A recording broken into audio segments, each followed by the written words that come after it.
Array is a very crucial part of a data structure, don't you agree?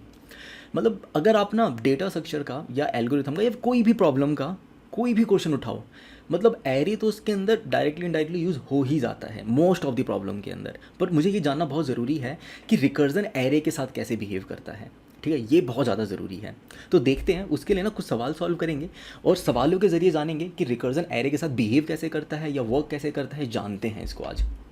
ठीक है, तो देखिए, सबसे पहले पहला क्वेश्चन है आपके सामने, एक मैं एरे दे देता हूँ। तो मैं यहाँ पे एक एरे डिक्लेयर करता हूँ, दैट इज़ सपोज करो मैंने एक एरे बनाया, दैट इज़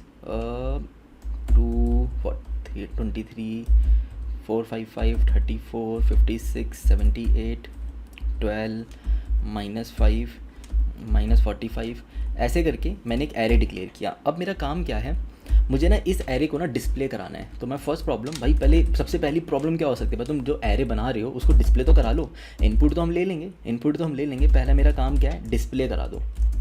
सो डिस्प्ले कराने के लिए मैंने एक एरे पास किया और मुझे इसको डिस्प्ले कराना है। तो बहुत ही छोटी सी चीज़ है। मैंने एक वीडियो बनाई थी जिसमें मैंने एक साथ 4 क्वेश्चन सॉल्व करे थे, अगर आपको याद हो, जिसका लिंक मैं डिस्क्रिप्शन में प्रोवाइड कर दूंगा, वो वीडियो आप देख लेना। तो वो वीडियो से कैसे रिलेटेड है, अगर आपको एरे के बारे में थोड़ा सा भी आइडिया है तो आपको पता होगा कि जो एरे होता है ना उसके अंदर इंडेक्सिंग होती है, यानी कि 0 1 2 3 4 5 6 7 8 9, बिकॉज इसकी जो लेंथ है ना वो कितनी है, 10 है। तो इसके लास्ट इंडेक्स हो गया 9, क्योंकि 0 से मैंने स्टार्ट किया। क्या आपको ऐसा तरीका जानते हो जिससे मैं अपने 0 से लेकर 9 तक के सारे नंबर जनरेट कर सकूँ इंक्रीजिंग ऑर्डर में?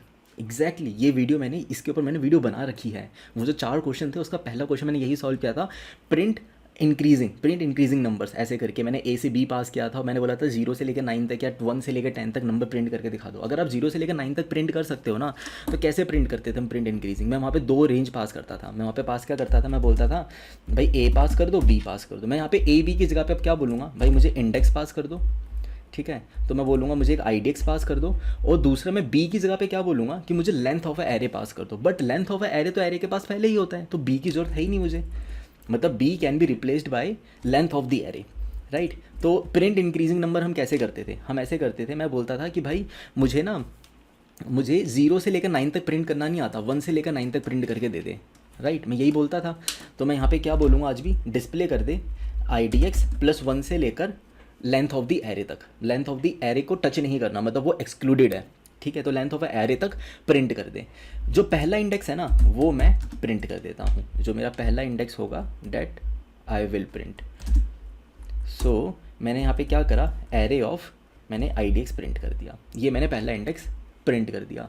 तो अगर मैं सिर्फ नंबर प्रिंट करना चाहता हूँ ना तो मैं ऐसे प्रिंट कर दूंगा। तो ये क्या करेगा, ये जो मेरा फंक्शन है ना, ये 0 से लेकर 10 तक के सारे नंबर इंक्रीजिंग ऑर्डर में प्रिंट करके लेकर आता है। देखो कैसे करता है, IDX is equal to array dot length, और इस पॉइंट पे आप क्या कर जाओगे, रिटर्न कर जाओगे। जैसे ही IDX की वैल्यू एरे डॉट लेंथ के इक्वल होती है, आप यहाँ से कर जाओ रिटर्न।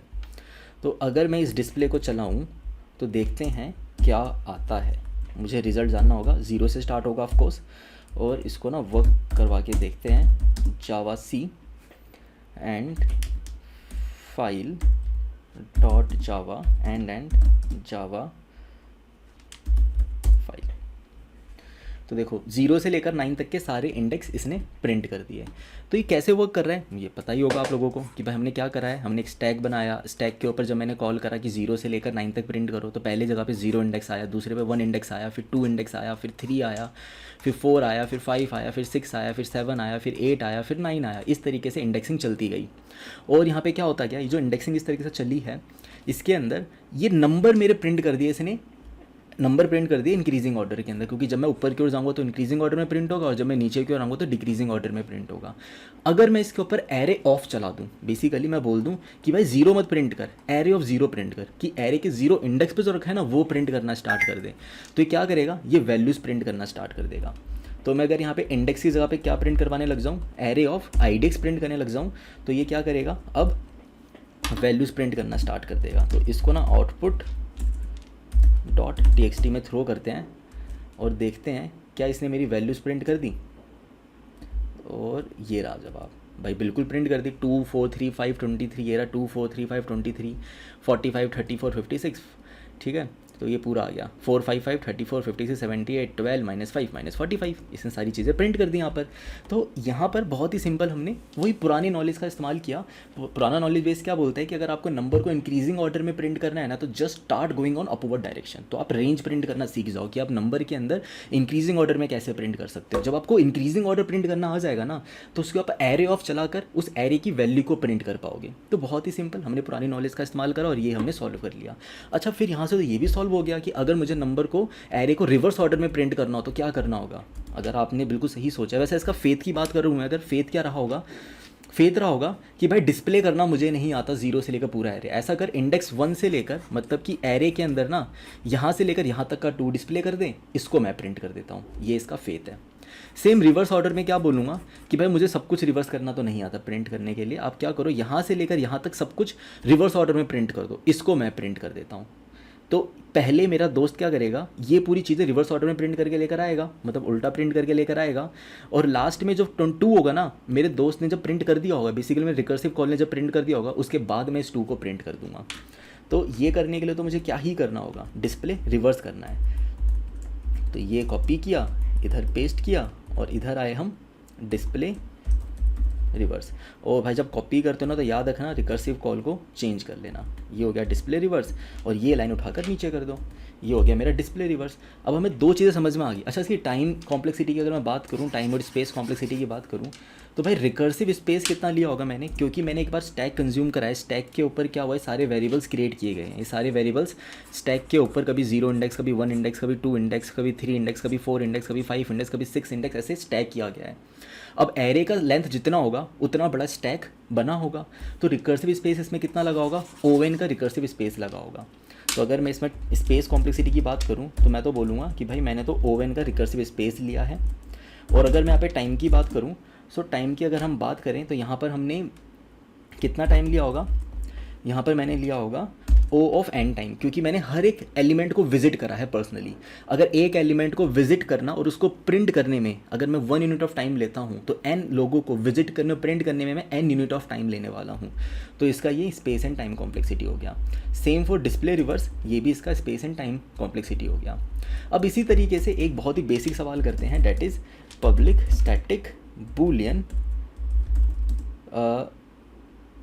Find element. तो मुझे ना एक एलिमेंट को फाइंड करना है। अब आपके सामने वही एक एरे आया और एक डेटा दूंगा और एक आईडीएक्स दूंगा, सेम चीज़ें।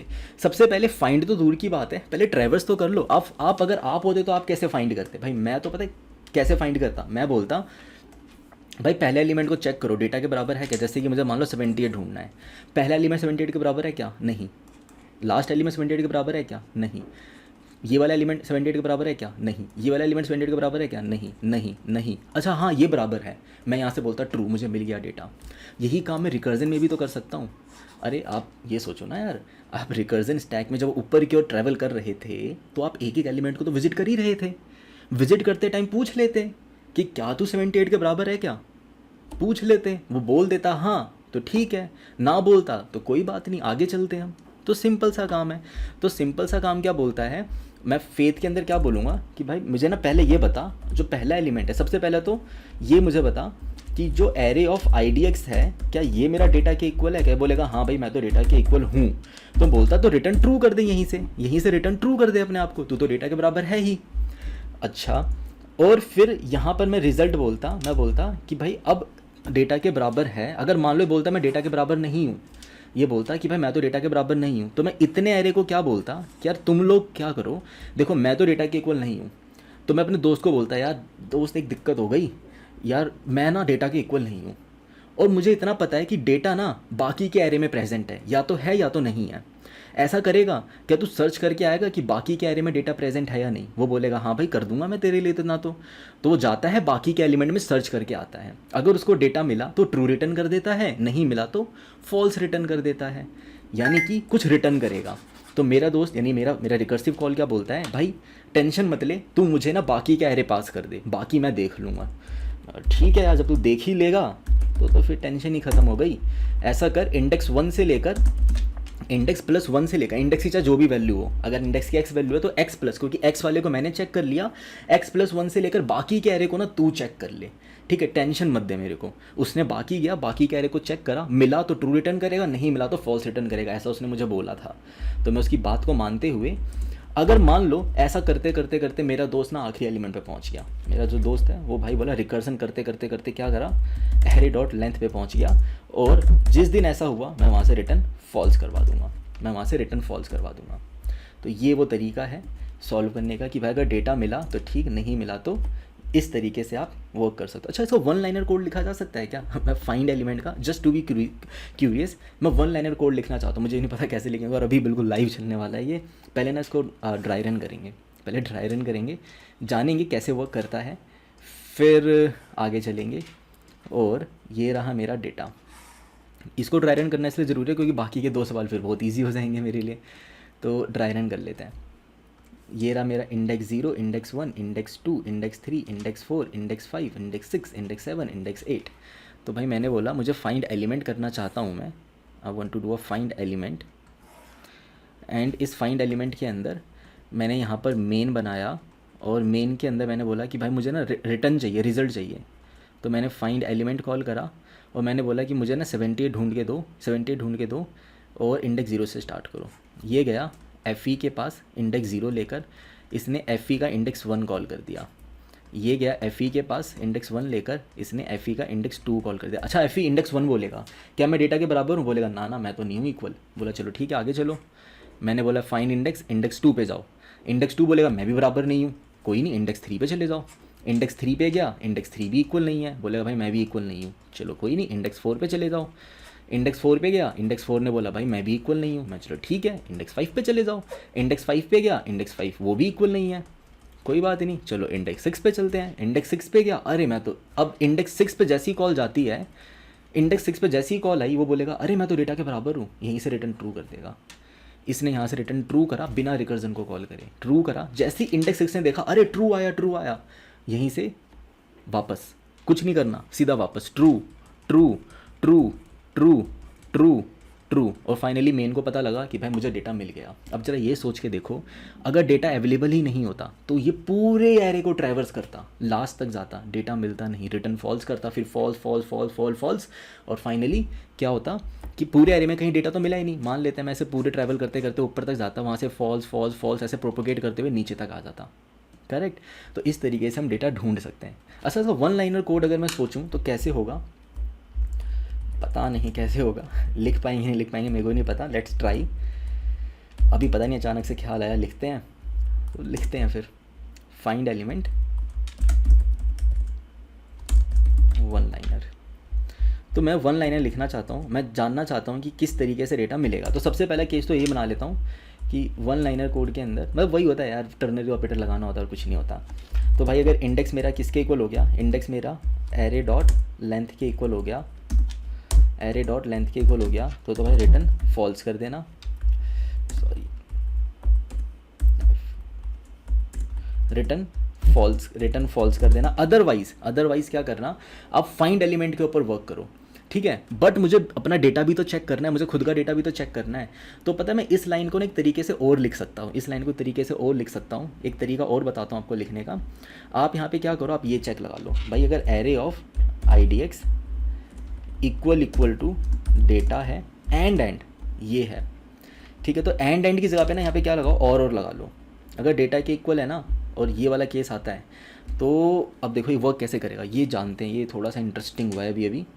ये स्टेटमेंट क्या बोलती है, ये स्टेटमेंट क्या बोलती है, ये वन लाइनर वाली जो स्टेटमेंट है ये क्या कहना चाहती है। देखो ये स्टेटमेंट ये कहना चाहती है कि भाई देखो, अगर एरे डॉट लेंथ के इक्वल हो गया ना तो डेटा तो नहीं मिला। अगर एरे डॉट लेंथ के इक्वल नहीं है ना तो सबसे पहले चेक करो क्या मैं डेटा के बराबर हूँ। अगर मैं डेटा के बराबर हूँ ना और मेरी कंडीशन ट्रू हो गई, तो यहाँ पे मैंने और ऑपरेटर लगाया। और ऑपरेटर क्या करेगा, मेरे कॉल को आगे नहीं जाने देगा, बोलेगा भाई मिल तो गया ट्रू, आगे क्या सर्च कर रहा है। यही तो होता है, और का लॉजिक गेट क्या बोलता है कि मिल तो गया ट्रू, आगे क्या सर्च कर रहा है।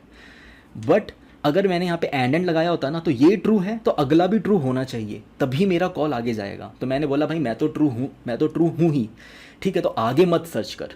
तो मैं तो ट्रू मिल गया, बट अगर मैं फॉल्स हूँ ना तो आगे रिकर्जन में जा। तो मैं फॉल्स आया, मेरी वैल्यू फॉल्स आई है, तो ये रिकर्जन में आगे की ओर सर्च करेगा। बट मान लो अगर मेरी वैल्यू फॉल्स आई और इसको आगे जाके ट्रू मिल गया, तो फॉल्स और ट्रू क्या बनता है, ट्रू। बट अगर मैं ही ट्रू मिल गया तो क्या आगे की ओर कॉल लगाएगा, डजेंट मैटर, कॉल ही नहीं लगाने वाला। तो बिल्कुल सेम उसी तरीके से बिहेव करेगा कि भाई मेरी वैल्यू तो ट्रू आ गई ना, आगे सर्च मत करो। तो जैसे ही इसको पता लगा कि भाई मेरी वैल्यू तो ट्रू आ गई ना, यहाँ पर f(6) के अंदर मेरी वैल्यू ट्रू आई, तो इसने क्या करा, यहाँ से सीधा रिटर्न करवा दिया ट्रू, आगे सर्च नहीं करा। अब यहाँ पे ना पहले कंडीशन में इसको फॉल्स मिला था, क्यों, क्योंकि एरे ऑफ fe5 जो था वो डेटा के बराबर नहीं था, तो इसे फॉल्स मिला और ट्रू मिला। फॉल्स और ट्रू क्या होता है, ट्रू, इसने ट्रू रिटर्न करा। अब यहाँ पे भी फॉल्स और ट्रू क्या होता है, ट्रू, यहाँ पे भी फॉल्स और ट्रू क्या होता है, ट्रू, यहाँ पे भी फॉल्स और ट्रू क्या होता है, ट्रू, यहाँ पे भी फॉल्स और ट्रू क्या होता है, ट्रू, और इसने फाइनली क्या रिटर्न कर दिया, ट्रू रिटर्न कर दिया। ठीक है, तो ये एक तरीका है। अगर आपको फाइंड एलिमेंट करना हो, वन लाइनर लिखना है, तो ये तरीका है।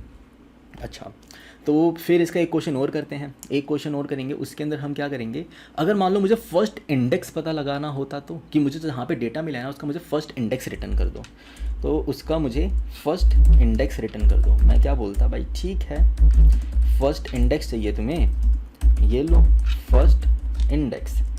तो ना बस जस्ट वो प्रैक्टिस करा रहा हूँ फटाफट, ताकि ना आपको एरे के अंदर समझ में आ जाए कि कैसे वर्क करता है एरे। एक डेटा ले लो और एक ले लो, ये तो बहुत ही सिंपल है। अभी जैसा फाइंड किया था वही तो था। फाइंड के अंदर अगर डेटा मिला तो इंडेक्स रिटर्न करूंगा, नहीं मिला तो -1 रिटर्न करूंगा। -1 क्यों, जल्दी बताओ। -1 इसलिए क्योंकि अगर इंडेक्स की बात कर रहा हूँ यार, इंडेक्स नेगेटिव थोड़ी ना होते हैं, पाइथन थोड़ी ना, जावा है ये, तो इंडेक्स नेगेटिव हो ही नहीं सकते। तो अगर इंडेक्स कभी नेगेटिव हो ही नहीं सकते, इसका मतलब कि अगर आईडेस कभी एरे डॉट लेंथ के इक्वल हुआ तो उसका मतलब डेटा मिला ही नहीं, तो रिटर्न कर दो -1। अदरवाइज़ अगर डेटा मिल गया, अगर आपको डेटा मिल गया तो आप रिटर्न करेंगे, अगर आपको डेटा मिला तो आप रिटर्न करेंगे किसको, आप उसका इंडेक्स रिटर्न कर देंगे। यानी कि मैं यहाँ पे इफ़ कंडीशन लिखता हूँ, इसको भी वन लाइनर लिख सकते हैं, बट अभी के लिए ना थोड़ा सिंपल सा रख रहा हूँ मैं।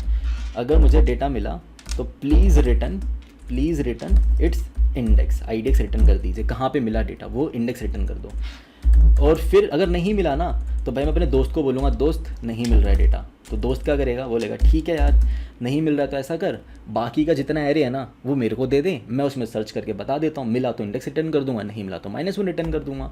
बोला ठीक है, अब आप इतना बोल ही रहे हैं तो भेज देते हैं आपको डेटा IDX +1, और ये हो गया मेरा फर्स्ट इंडेक्स। ठीक है जी, फर्स्ट इंडेक्स मुझे आराम से मिल गया। बिल्कुल देखो सेम फाइंड की तरह ही है, आप इसको चाहो तो वन लाइनर में कर सकते हो कन्वर्ट, और ये आपके लिए टास्क है, आप इसको वन लाइनर में करना, क्योंकि कर तो दूंगा ही यार, मतलब इतनी कोडिंग नहीं आती है, पर जितनी भी आती है उसका यूज़ करके कर दूंगा इसको फर्स्ट इंडेक्स के अंदर कन्वर्ट। बट अब आपका काम है इसको फर्स्ट इंडेक्स में वन लाइनर कोड लिखना। अच्छा, इसी तरीके से अगर मान लो मुझे इसका लास्ट इंडेक्स रिटर्न करवाना होता, तो लास्ट इंडेक्स मतलब कि डेटा ना ऐसे रिपीट हो सकता है, मान लेते हैं डेटा मेरा रिपीट हो सकता है, तो अगर डेटा मेरा रिपीट हो सकता है ना, तो एरे के अंदर मान लो यहाँ पर 2 है, यहाँ पर भी 2 है, यहाँ पर भी 2 है, तो फर्स्ट इंडेक्स तो इसका 2 का हो गया इंडेक्स 2। बट अगर लास्ट इंडेक्स की बात की जाए तो वो हो गया मेरा इंडेक्स 7। इंडेक्स 7 इसका लास्ट अकरेंस है, मतलब 2 के ना बहुत सारे अकरेंस हो सकते हैं, बहुत सारे इंस्टेंस हो सकते हैं एरे के अंदर। मुझे पहला इंस्टेंस नहीं चाहिए, मुझे आखिरी वाला इंस्टेंस चाहिए। तो आप बोलोगे हाँ ये तो आता है ना, एरे को पीछे से ट्रैवर्स कर लो, जो पहला होगा वही आंसर है। बिल्कुल सही बात है यार, एरे को पीछे से ट्रैवर्स कर लो, जो भी आपको पहली बार मिलेगा वही आपका आंसर है। हाँ एग्जैक्टली, बिल्कुल सही कह रहे हो, पीछे से ट्रैवर्स करोगे तो आपको सेम मिलेगा, क्योंकि आपने क्या करा, क्या आप डेटा के इक्वल हो, क्या आप डेटा के इक्वल हो, क्या आप डेटा के इक्वल हो। आप बोलेगा नहीं, मैं ऐसा बोलता कि भाई इंडेक्स 9 डेटा के इक्वल नहीं है, इंडेक्स 8 डेटा के इक्वल नहीं है, इंडेक्स 7 है, यहीं से ट्रू रिटर्न कर देता। तो पीछे से चलते हुए जो मुझे पहली बार डेटा मिला वही तो मेरा आंसर होगा। बिल्कुल सही बात है। तो आप इसमें क्या करोगे, आप इसमें पीछे से स्टार्ट कर दोगे ट्रैवल्स करना। तो ये द फर्स्ट लास्ट इंडेक्स के लिए अगर मुझे इसको ट्रैवल करवाना है ना, तो मुझे कुछ नहीं करना, मुझे फर्स्ट इंडेक्स को ही कॉल कर देना है, मुझे फर्स्ट इंडेक्स को ही कॉल कर देना है। मतलब लिखा हुआ कोड ही यूज़ कर लेता हूँ मैं, डायरेक्ट रिटर्न क्या कर दूंगा, मैं रिटर्न कर दूंगा। बट अब यहाँ पे क्या होगा, इसको मुझे माइनस माइनस करके कॉल करना होगा, तो सब कुछ सेम रहेगा, बस फ़र्क इतना होगा कि मैं इसको माइनस करके कॉल करूँगा। इंडेक्स की जगह पर क्या करूँगा, -1 कॉल करने लग जाऊँगा, लास्ट इंडेक्स सेम रहेगा और माइनस करते हुए कॉल करेंगे। और जिस दिन आईडेक्स की वैल्यू क्या हो जाएगी, घटते घटते -1 हो जाएगी ना, उस टाइम पे रिटर्न कर देंगे -1, क्योंकि 0 index is a valid index. But last index की जब आप कॉलिंग करोगे, जब आप लास्ट इंडेक्स को कॉल करोगे तो आप बोलोगे कि भाई मैं तो लास्ट इंडेक्स चाहता हूँ, तो आप क्या करोगे, एरे पास करोगे, डेटा मान लो आपने यहाँ पे 2 पास कर दिया, लेट्स से यहाँ पे 2 की एक अकरेंस है और इधर भी एक 2 की अक्रेंस है। तो आप यहाँ पे पास करोगे एरे डॉट लेंथ -1, ये आप पास करोगे, लास्ट इंडेक्स पास करोगे अपना। बट मैं चाहता हूँ कि भाई लास्ट इंडेक्स ना मुझे ऐसे नहीं चाहिए। लास्ट इंडेक्स मुझे कैसे चाहिए, मैं ना स्टार्टिंग से ही ट्रैवर्स करना चाहता हूँ। मैं स्टार्टिंग से ही ट्रैवर्स करना चाहता हूँ, मतलब कि मैं 0 से लेकर ऊपर को ट्रैवर्स करना चाहता हूँ। अब मुझे निकाल के दो लास्ट इंडेक्स, तो थोड़ा सा चैलेंजिंग हो जाएगा। अब वो लोग ऐसा क्यों कर रहे हो, बस रिकर्जन सिखाने के लिए कर रहा हूँ, कुछ और किसी चीज़ के लिए नहीं कर रहा हूँ। तो देखो, मुझे स्टार्टिंग से ऊपर की ओर ट्रैवल करना है, राइट। तो स्टार्टिंग से अगर आपको ऊपर की ओर ट्रैवल करना है तो आप क्या बोलोगे, आप बोलोगे कि भाई मुझे लास्ट अक्रेंस चाहिए।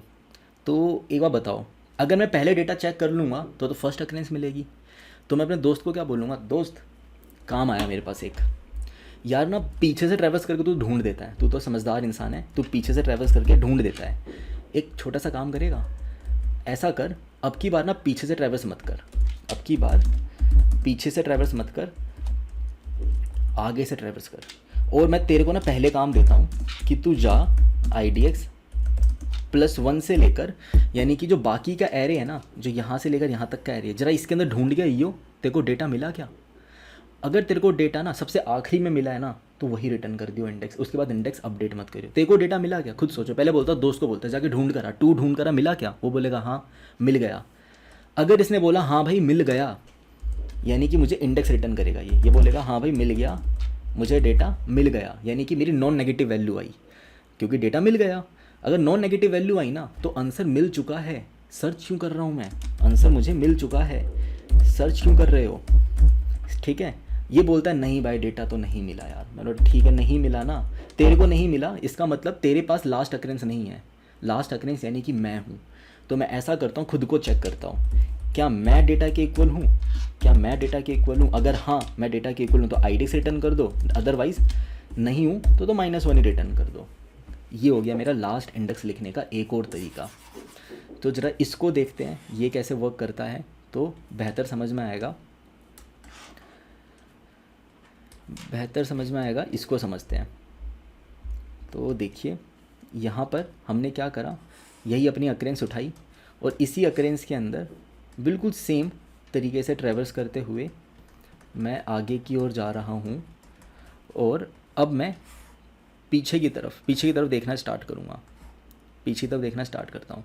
मैं बोलता हूँ इंडेक्स 10 क्या तुम डेटा के इक्वल हो, इंडेक्स 9 तुम डेटा के इक्वल हो, बेसिकली डेटा है मेरा 2। इंडेक्स 8 क्या तुम डेटा के इक्वल हो, बोलेगा हाँ भाई मैं तो हूँ डेटा के इक्वल। तो सबसे पहले मैं गया इंडेक्स 8, जैसे इसने बोला कि भाई मतलब इसको दोबारा समझते हैं।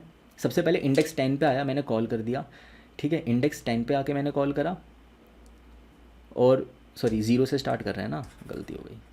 तो इंडेक्स 0 से स्टार्ट करा, इंडेक्स 1 से स्टार्ट करा, इंडेक्स 2 से स्टार्ट करा, index 3, index 4, index 5, index 6, index 7, index 8, index 9, index 10। अब मैं जैसे ही 10 पर आया, अब इंडेक्स 11 पे गया तो 11 पे -1 रिटर्न होता है। बोलता भाई मेरे पास तो डेटा नहीं है। मैं चलो ठीक है, इंडेक्स 10 पे आगे सर्च करते हैं, इंडेक्स 10, अब वहाँ से रिटर्न हुआ है -1। तो इंडेक्स 10 पे जैसे ही -1 रिटर्न हुआ है, बोलेगा भाई मुझे डेटा नहीं मिला, मतलब कि मेरे दोस्त को डेटा नहीं मिला। तो मैं चेक करूँगा, मैंने चेक करा क्या मैं डेटा के इक्वल हूँ, बोलेगा नहीं, ठीक है -1 रिटर्न कर दो। यहाँ पे भी डेटा नहीं मिला। अब इंडेक्स 9 पे आया, इंडेक्स 9 बोलता है भाई इंडेक्स 10 से लेकर बाकी के एरे में डेटा नहीं है, तो क्या इंडेक्स 9 के पास है, बोलेगा नहीं है, -1 रिटर्न कर दो। इंडेक्स 8 के पास आया, मैंने बोला इंडेक्स 9 से लेकर बाकी के एरे में डेटा अवेलेबल ही नहीं है, क्या इंडेक्स 8 तेरे पास डेटा है, बोलेगा अरे हाँ मेरे पास डेटा है, let's return the index 8 return कर दो। अब जैसे ही 7 के पास आया ना, 7 बोलेगा क्या 8 से लेकर बाकी के एरे में डेटा मिला था, ये बोलेगा हाँ मिला था, मुझे नहीं पता कहाँ मिला था पर मिला था। इंडेक्स 8 मतलब पता है मुझे, ऑफकोर्स इंडेक्स 8 पे मिला था, मुझे इंडेक्स 8 पे डेटा मिला था। अगर इंडेक्स 8 पे मिल गया तो ऑफकोर्स वो उसकी लास्ट अक्रेंस है। अब मैं क्यों चेक करूँ, डेटा तो मिल चुका है, अब मैं क्यों चेक करूँ, मैं सीधा आंसर रिटर्न करता हूँ, index 8, index 8, index 8, index 8, index 8, index 8, index 8। So this is how we find the last index. तो लास्ट इंडेक्स करने के हमें 2 तरीके मिले कि पीछे से ट्रैवर्स कर लो। अगर आप फ्रंट से ट्रैवर्स करते हो ना, तो आप अपने रिकर्जन आंसर पे पहले रिलाई करोगे, उसके बाद आप खुद की चेकिंग करोगे। अगर आप पीछे से ट्रैवर्स करते हो, बेसिकली बैक साइड से बैकवर्ड से ट्रैवर्स करते हो, तो आप पहले खुद पर रिलाई करोगे, फिर रिकर्जन के ऊपर रिलाई करोगे। तो ये थे कुछ सवाल जो रिकर्जन विद एरे के साथ थे। सारे सवाल को ढंग से देखना। अगर आपको स्पीड थोड़ी स्लो लगती है मेरी, मतलब बोलने की स्पीड वैसे ही मेरी थोड़ी कम है, अगर आपको स्लो लगे ना तो उसको 1.5x की स्पीड पे देख लिया करो, थोड़ी सी सही लगेगी वीडियो देखने में। मैं यूजली क्या करता हूँ 1.5x पे खुद ही कर देता हूँ, बट डिपेंड, मतलब अगर आपको देखना है 1.5x पे देख लो। अच्छा, अब वीडियो ठीक लगा हो तो यार चैनल को सब्सक्राइब कर देना, वीडियो लाइक कर देना और शेयर कर देना। अच्छा, कमेंट करके भी बता देना कैसी लग रही है वीडियो को, बताओगे नहीं तो मुझे पता नहीं चलेगा, इसलिए कमेंट करना बहुत ज़रूरी है। चलो बढ़िया, फिर तो मिलेंगे नेक्स्ट वीडियो के अंदर। Bye bye.